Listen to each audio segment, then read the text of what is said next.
По изјавите на евроамбасадорот Рокас дека има засилена дипломатска активност за деблокада на македонските евроинтеграции, нов студент уш од официјална Софија. Бугарската влада вчера донела одлука да го прекине проектот за модернизација на пругата кон Македонија. Претходно, токму Бугарија правеше притисок Македонија да ја забрза изградбата на делницата од наша страна, а предложи дури решение за пробивање на скапиот тунел кај Девебајр. Официјалната причина за преки на модернизацијата е немањето пари, но познавачите велат дека за одлуката можни се и политички причини.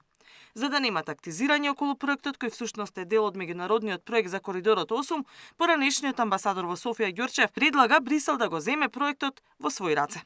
Целта да биде интегрален проект. Второ, стратегијата да биде сите заедно да учествуваме во тоа. Трето, политиките, секоја земја оделно, спрема својот брутоопштетен производ, спрема својата километража, да учествува во тој проект. Второ, да учествува заедно со нас Европската Унија, комесарот за транспорт, и трето, да учествува хедквартерот во Брисел, на командантот на НАТО во делот на оно што представува засилена сигурност и безбедност на транспорт на НАТО трупите и воена техника.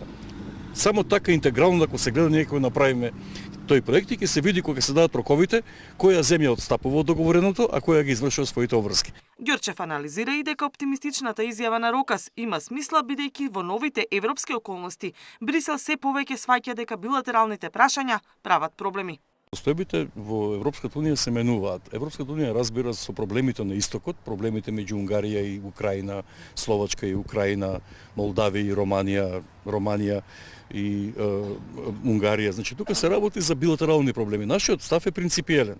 Ние велиме дека билатерализацијата го кочи процесот на проширување. Од моја гледна гледање Европската Унија тоа го гледа. А ако одиме интегрално кон тоа што представува европска вредност, кога се работи за вредности, тогаш може Брисел да арбитрира аргументирано и да донесе одлука која што нема да ги засега двете, да речеме, засегнати страни, конкретно кај нас е Бугарија и Македонија. Македонската и бугарската страна веќе 2 дена имаат јавни реакции за изјавите околу меѓусебните односи. Мицкоски денеска возврати на реакцијата на Софија дека се меша во внатрешните работи. Доколку промената на уставот не е директно мешање во внатрешните работи на една суверена и независна држава, тогаш навистина не знам што е тоа.